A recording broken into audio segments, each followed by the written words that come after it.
The inception of the project was in 1985.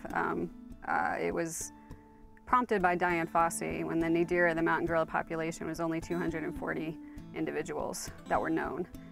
And she saw them dying of snare wounds, respiratory infections, poachers in general, trafficking orphans, and was certain that they would be extinct by the turn of the century. She was going to a meeting in San Diego, and it was called the Road to Sustainability for Primates.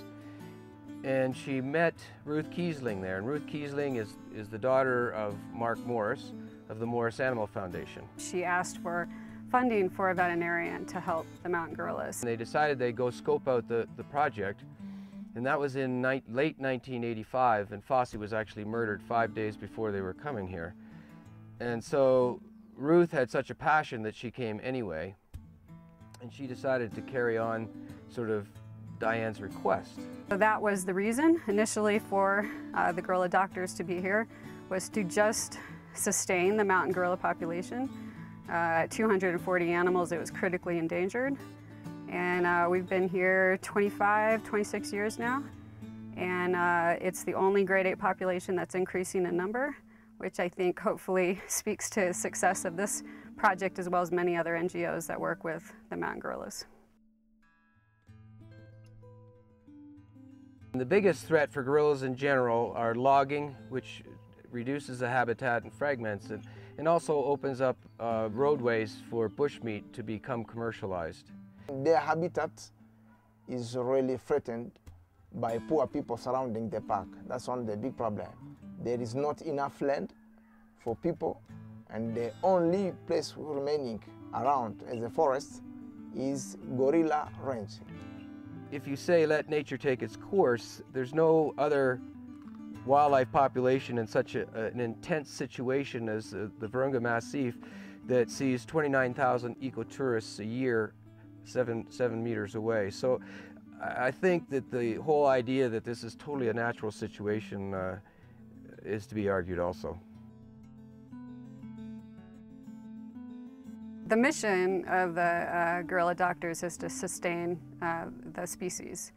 And so we try not to intervene with nature, but at the same time have to sustain the population, have to help sustain the population. That is our mission. Before it was just one veterinarian, but now we are working as a team, like close to 8 veterinarians on the ground. And intervention is still necessary. Every little effort in saving one of the species contributes to the overall performance of the population. We do intervention in only 2 ways or 2 reasons.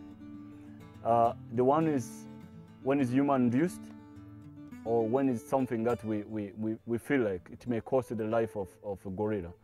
So this is the 2 ways we do interventions. With gorilla doctors, we are taking care of them every day. That means if there are any problem, we know how to behave, and the next day, if we need to do an intervention, we do it. It's quite extreme to have veterinarians on call 24/7 for an entire species, which is essentially what we do. Now we're at 880 individuals, still a critically endangered species, and still you can imagine that one infectious disease could theoretically wipe out the population. Success to me would be when the countries have the capacity to take it all on themselves, and that we have a One Health situation where we don't have to be so intense with the veterinary activities, that the risks are reduced by increasing the health of the community surrounding the park.